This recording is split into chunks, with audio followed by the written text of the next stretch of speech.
प्रिय मित्रों, आपके मन चाहे शुभ संदेश के प्रार्थना के समय में आपका हार्दिक स्वागत और मेरा प्यार भरा शालोम। परमेश्वर के नाम का धन्यवाद देते हैं कि ये सारे हफ्ते वो हमारे साथ थे। उनने हमारे और हमारे घराने के हर एक सदस्य की मदद और रखवाली की, हर खतरे से बचा के हमें अपनी पनाह में रखा और हमें और एक ये हफ्ता उन्होंने सप्ताह दिखाया। और आइए इसके पहले कि हम अपने पाठ में और प्रार्थना के समय को आगे बढ़ाएं, हम परमेश्वर से प्रार्थना करें। सर्वशक्तिमान प्रिय परमेश्वर पिता, प्रभु जी आपके नाम का धन्यवाद देते हैं, आपकी सारी आशीषों के लिए धन्यवाद देते हैं। इस समय को आपके हाथ में सौंपते हैं और पवित्र आत्मा आपसे विनती करते हैं, आप हमारी अगुवाई करेंगे, मार्गदर्शन कराएंगे, ताकि प्रभु जी जो कुछ हम बोलें, जो सुने और समझे, वो सब आपकी इच्छा अनुसार हो। और परमेश्वर पिता, हम ना सिर्फ आपके वचन के सुनने हारे परंतु उस पर चलने हारे हमें बना। अपनी आशीषों से परिपूर्ण कर, इस समय को शैतान ना छू पाए, लेकिन पवित्र आत्मा आप हम सबके मन को और ध्यान को एकाग्रित करिए, ताकि हम आपके वचन को ध्यानपूर्वक सुन सकें, समझ सकें और उसे अमल में ला सकें। प्रभु यीशु मसीह के नाम से प्रार्थना मांगते, सुन और ग्रहण कर, आमीन। तो प्रिय मित्रों, हम लूका रचित सुसमाचार और उसका पहला अध्याय और उसका आखिरी वचन देख रहे थे पिछले हफ्ते 80 और उसमें हमने पढ़ा था कि और वह बालक बढ़ता और आत्मा में बलवंत होता गया और इस्राएल पर प्रकट होने के दिन तक जंगलों में रहा। और इस विषय में हमने चर्चा की थी कि क्यों कर एक लौता बेटा और वो भी बुढ़ापे में पैदा हुई औलाद को कोई भी माँ बाप इस प्रकार से छोड़ देंगे कि वो जाकर जंगल में रहे। और एक बात जो हमने यहाँ देखी थी वो थी कि ना सिर्फ उसके शारीरिक विषय में, लेकिन लिखा वह बालक बढ़ता और आत्मा में बलवंत होता गया। सामान्य तौर पे हम बच्चों के विषय में, आत्मा के विषय में बात नहीं करते हैं। हम जो बड़े लोग होते हैं, बड़े का मतलब उम्र में जो हम बड़े होते हैं, और हम जो विश्वासी लोग होते हैं, हम आत्मिक विषयों की बात करते हैं। आपका आत्मिक जीवन कैसा है, आपकी आत्मिक बढ़ोतरी कैसे हो रही है।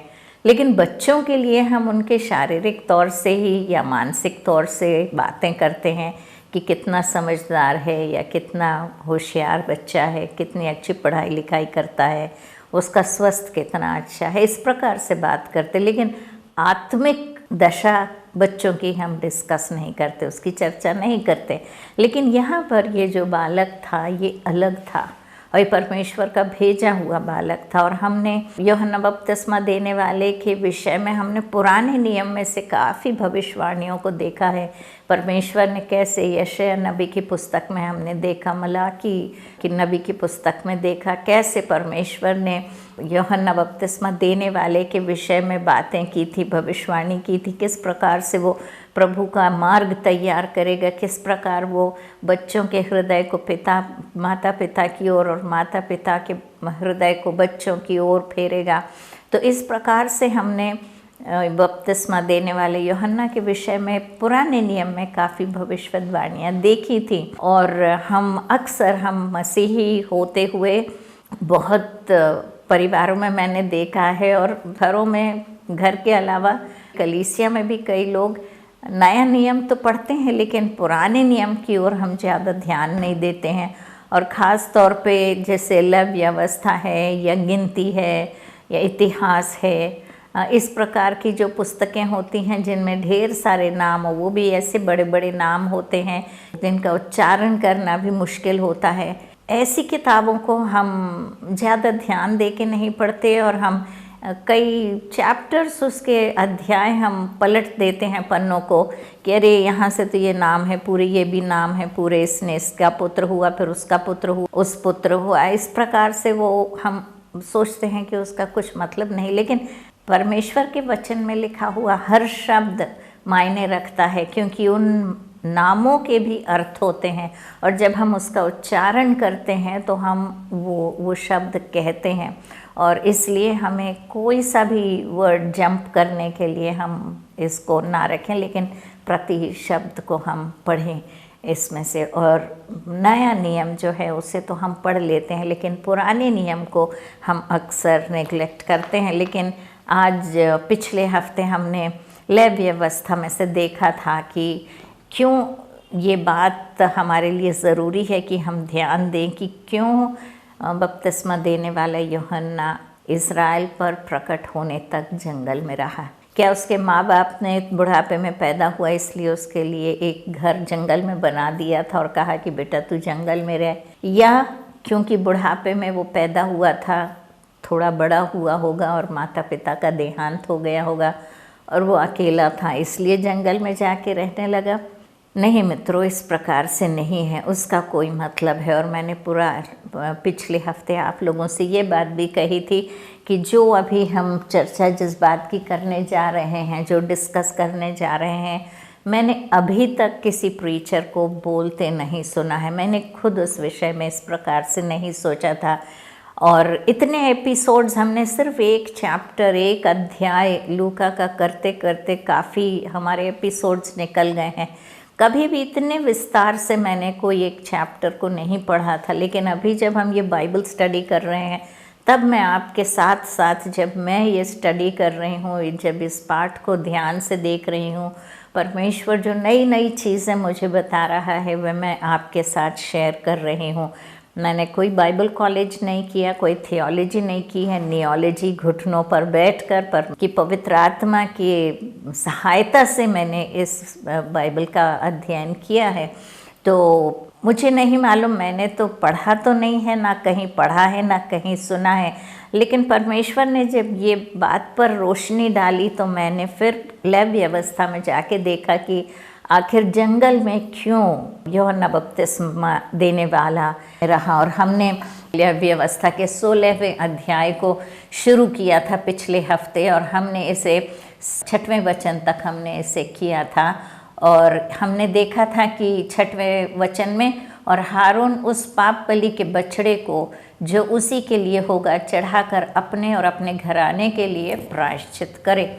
तो इस वचन को हमने आखिरी वचन किया था। और इसके बाद हमने देखा था यहोशुआ 24 और 15 में जो कैसे यहोशुआ इज़राइलियों से कहता है कि तुम्हें जिसकी सेवकाई करना है तुम करो, किसी भी देवी देवता को मानो, परंतु मैं और मेरा घराना परमेश्वर की सेवकाई करेंगे। इंग्लिश में लिखा है as for me and my house we will serve the Lord. तो हमने अपने अपने घराने के लिए प्रार्थना की थी, परमेश्वर से मांगा था कि हमारे घराने का हर एक सदस्य परमेश्वर की रोशनी में आ जाए, अनंत जीवन का भागीदार हो, परमेश्वर की राह पर चल सके। ये बस नहीं है कि हम सेवकाई कर रहे हैं और हम अपना जीवन पवित्र रख रहे हैं तो वो काफ़ी है, क्योंकि यहाँ जैसा हम पढ़ रहे हैं कि हारून को तो अपने आप को पवित्र रखना ज़रूरी था, जैसे लिखा हमने पढ़ा था इसके पहले कि उसे सनी के कपड़े पहनना है, उसके यहाँ तक कि उसकी जो पगड़ी बांधेगा वो भी उसके विषय में भी लिखा है, सनी की कपड़ी ही पहनेगा, पगड़ी भी सनी के कपड़े का, और वो भी जल से स्नान करे और स्नान करने के बाद पवित्र कपड़े पहने और फिर परमेश्वर की उपस्थिति में जाए। और उसके पहले कि परमेश्वर की उपस्थिति में जाए खुद के लिए और अपने घराने के लिए पाप बलि चढ़ाए। तो हमारा घराना क्या कर रहा है ये हम सब की जिम्मेदारी है। इसलिए ज़रूरी होता है कि हम अपने परिवार के लोगों के लिए प्रार्थना करें। मुखिया, घर के मुखिया से लेकर सबसे छोटा बच्चा जो घर में पाया जाता है, उन सबको हमें प्रभु यीशु मसीह के लहू से ढांपना है, उनके पापों का प्रायश्चित हमें करना है। उनके लिए चाहे दिन हो या रात हो, जब भी हमें मौका मिलता है हमें उनके लिए प्रार्थना करना है।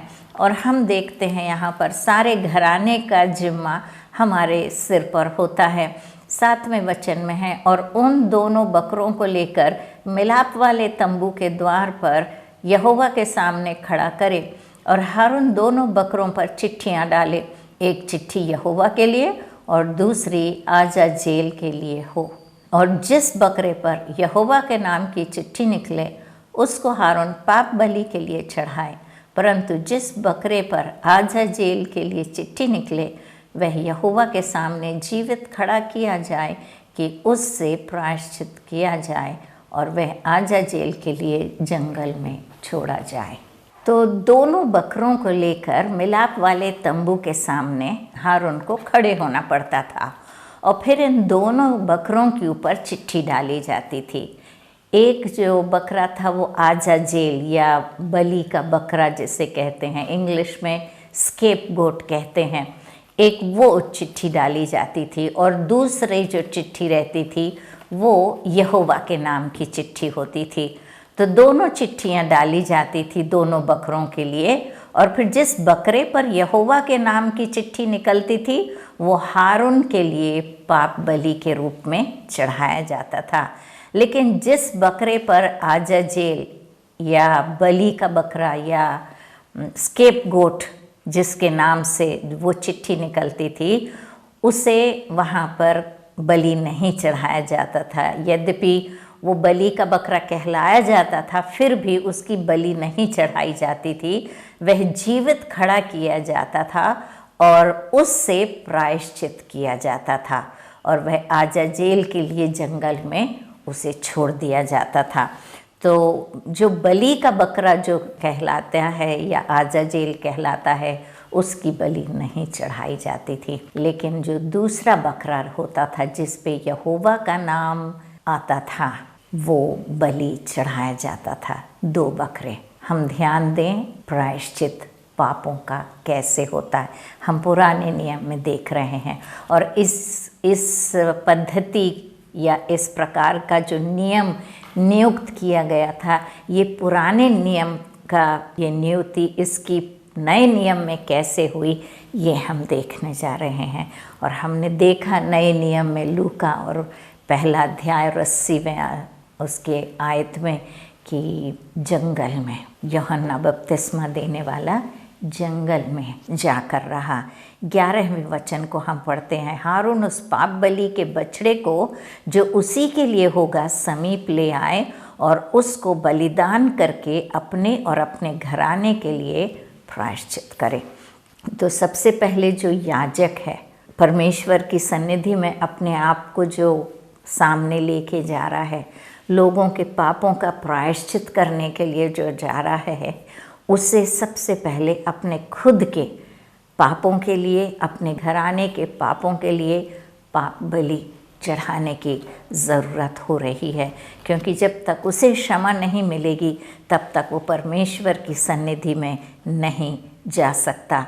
तो उसे पहले पाप बलि का चढ़ानी पड़ती थी और जो वेदी यहोवा के सन्मुख है उस पर से जलते हुए कोयलों से भरे हुए धूपदान को लेकर और अपने दोनों मुट्ठियों को कुटे हुए सुगंधित धूप से भरकर बीच वाले पर्दे के भीतर ले जाकर उस धूप को यहोवा के सन्मुख आग में डाले, जिससे धूप का धुआं साक्षी पत्र के ऊपर से प्रायश्चित के ढकने के ऊपर छा जाए, नहीं तो वह मर जाएगा।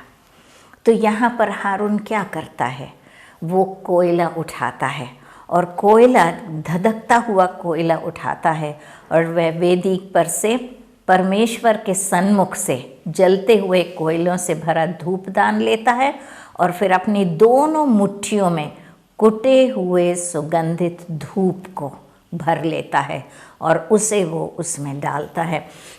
हमें मालूम है कि हम जब लोबान लेते हैं, कुटा हुआ लोबान लेते हैं और जब हम कोयला जलाकर और उसके ऊपर डालते हैं तो बहुत धुआं निकलता है। और ये जो धुआं निकलता है हम अपने घरों में जब इस्तेमाल करते हैं, ज़्यादा करके जो हवा रहती है उसको एयर प्योरीफायर कहा जाता है उसे।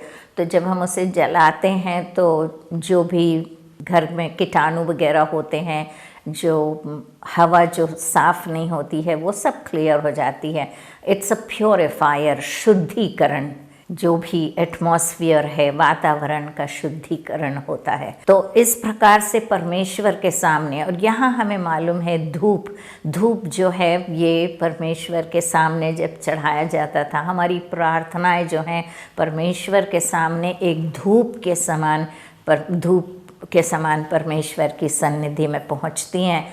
तो वो प्रार्थना करते हुए परमेश्वर के सामने जाता था और अपने पापों की माफ़ी मांगते हुए उस धूप को, वो धूप प्रार्थना का प्रतीक है, और वो प्रार्थना पूर्वक परमेश्वर की सन्निधि में प्रवेश करता था। और लिखा है कि उस धूप को यहोवा के सन्मुख आग में डाले, जिससे धूप धुआं साक्षी पत्र के ऊपर से, ऊपर के प्रायश्चित के ढकने के ऊपर छा जाए, नहीं तो वह मर जाएगा। तो प्रार्थना करना हमारे लिए क्यों आवश्यक है? प्रार्थना जो हमारे लिए इसलिए आवश्यक है क्योंकि वो धुआं बनकर परमेश्वर की सन्निधि में सन्मुख वो एक ऐसा पर्दा हमारे लिए डाल देती है कि हमारे पाप परमेश्वर को दिखते नहीं हैं। वो ढांप देती है, हमारे पापों को ढांप देती है। हमारी प्रार्थना से हम लोग पापों की माफ़ी पा लेते हैं। हमारे प्रार्थना से हमारे घराने के लोगों के लिए हम माफ़ी पा लेते हैं। हम अक्सर प्रार्थना के समय को निगलेक्ट करते हैं। ये भी जो हम कर रहे हैं ये प्रार्थना का समय ही है, और ये प्रार्थना का समय हर एक दिन आप 12 बजे देखते हैं।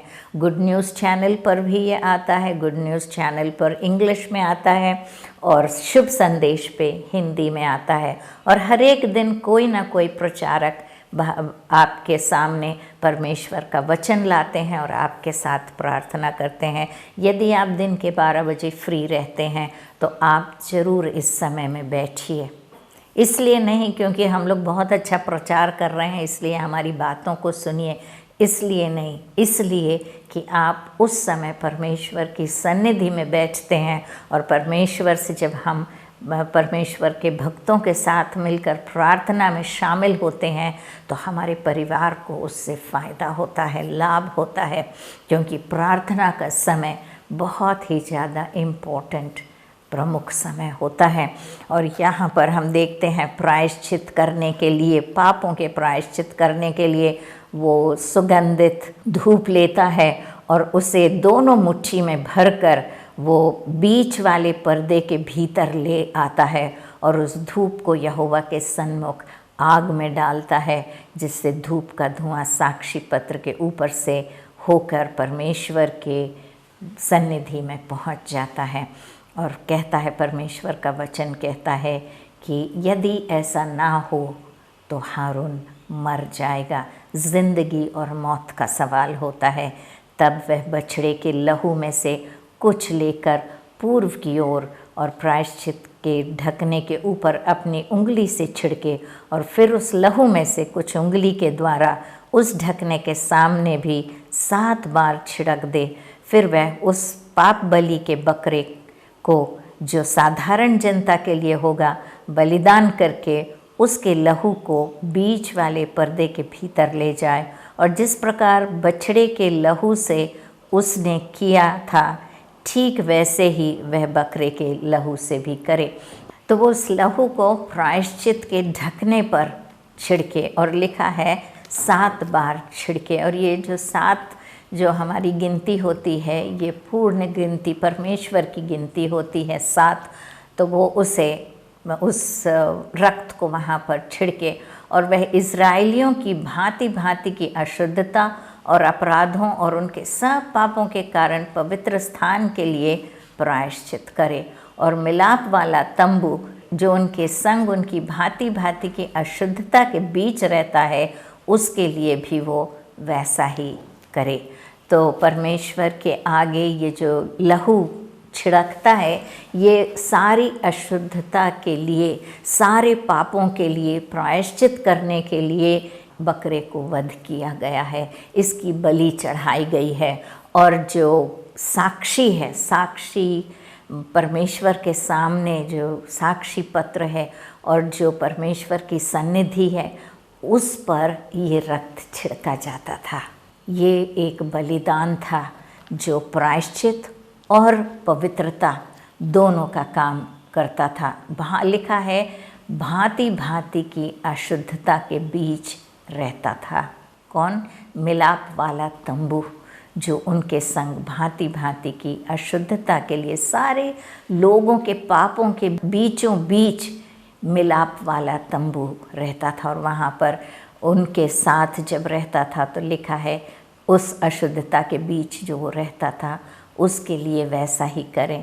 जब हारून प्रायश्चित करने के लिए पवित्र स्थान में प्रवेश करे, तब से जब तक वह अपने और अपने घराने इज़राइल की सारी मंडली के लिए प्रायश्चित करके बाहर ना निकले, तब तक कोई मनुष्य मिलाप वाले तंबू में ना रहे।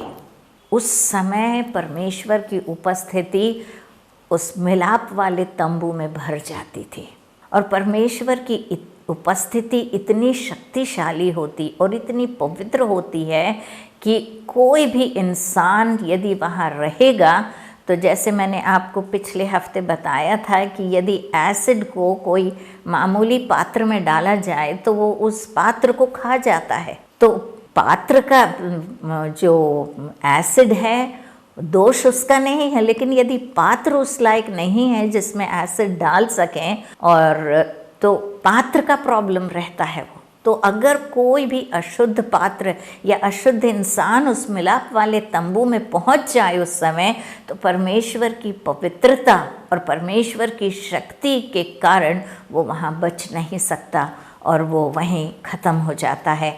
और सिर्फ हारून या महायाजक को अलाउड था वहाँ पर अंदर आने की, केवल उसी को अनुमति थी, और वो भी पूरी तैयारी के साथ स्नान करके, वो पवित्र वस्त्र पहन के, अपने लिए पाप बलि, अपने परिवार के लिए पाप बलि चढ़ाने के बाद ही अपने आप को पूरी तैयारी करके वो अंदर जा पाता था। और किसी का वहाँ पर आना मना था, लिखा कोई मनुष्य मिलाप वाले तंबू में ना रहे। हम कितनी आसानी से परमेश्वर की उपस्थिति में आते हैं, चले जाते हैं, आते हैं, चले जाते हैं, बातचीत करते, बाइबल पढ़ते, रखते, निकल के चले जाते, प्रार्थना करते करते कुछ भी करते रहते हैं। लेकिन परमेश्वर की उपस्थिति को हम समझ सकें कि वो कितनी पवित्र होती है और हमारा परमेश्वर कितना पवित्र है और कितना शक्तिशाली है।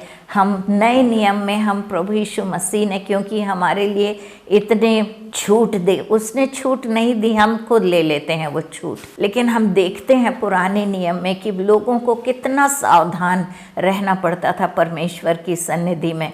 फिर वह निकल कर उस वेदी के पास जो यहोवा के सामने है जाए और उसके लिए प्रायश्चित करे, अर्थात बछड़े के लहू और बकरे के लहू दोनों में से कुछ लेकर उस वेदी के चारों कोनों के सींगों पर लगाए और उस लहू में से जो कुछ अपनी उंगली के द्वारा 7 बार उस पर छिड़क कर उसे इज़राइलियों की भांति भांति की अशुद्धता छुड़ाकर शुद्ध और पवित्र करे।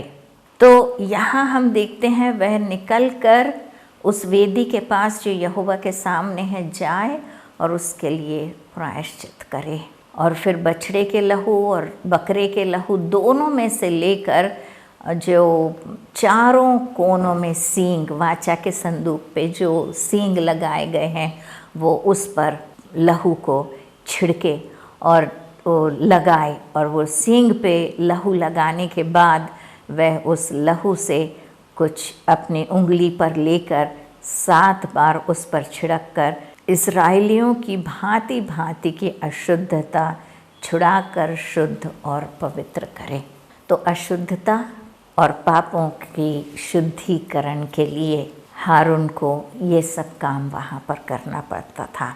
आज हमें वो सब नहीं करना पड़ता क्योंकि प्रभु यीशु मसीह ने अपने प्राण दिए हमारे लिए, और एक बार वो होली ऑफ होलीज अति परिशुद्ध स्थल जो है वहाँ पर उसने जाकर और अपने लहू को परमेश्वर के सामने उंडेल दिया ताकि हमारे सारे लोगों के पापों की माफ़ी हमें मिल सके और हमारे पापों से हमें भांति भांति के, जैसा लिखा, भांति भांति के पाप और बुराई जो अशुद्धता हमें पाई जाती है उस सब का निवारण हो सके।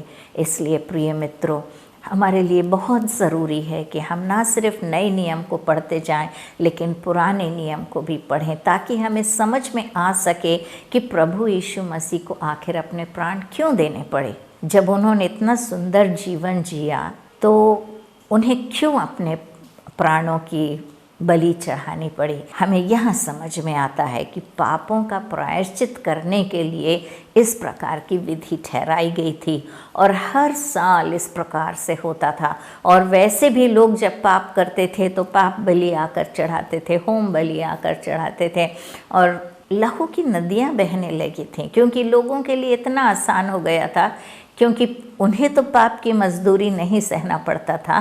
वो एक जानवर लाते थे, उसकी बलि चढ़ाते थे और उसके द्वारा उन्हें उद्धार या उन्हें पाप की क्षमा मिल जाती थी। इसीलिए परमेश्वर ने उपाय निकाला।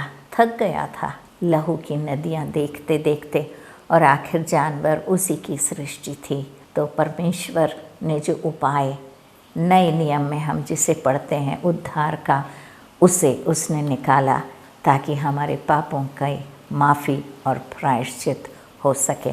आइए हम प्रार्थना करें। सर्वशक्तिमान प्रिय परमेश्वर पिता, हम आपके नाम का धन्यवाद देते हैं। ख़ास तौर पे हम आज प्रभु यीशु मसीह की बलि जो उसने क्रूस पर हमारे लिए दी, उसके लिए धन्यवाद देते हैं। उसने एक बार हमारे लिए अपने प्राण त्याग दिए और दे दिए ताकि हमें मुक्ति मिल जाए और हमारे घराने का उद्धार हो सके। प्रभु जी, हम विनती करते हैं, आप हम में से एक एक को परमेश्वर अभिषेकित करेंगे, हमारी आँखों को खोलेंगे, हमें समझ बुद्धि और ज्ञान देंगे ताकि हम आपके वचनों को समझ सकें और उस पर अमल ला सकें। प्रभु जी, हम अपने घराने को फिर से एक बार आपके हाथ में सौंपते हैं।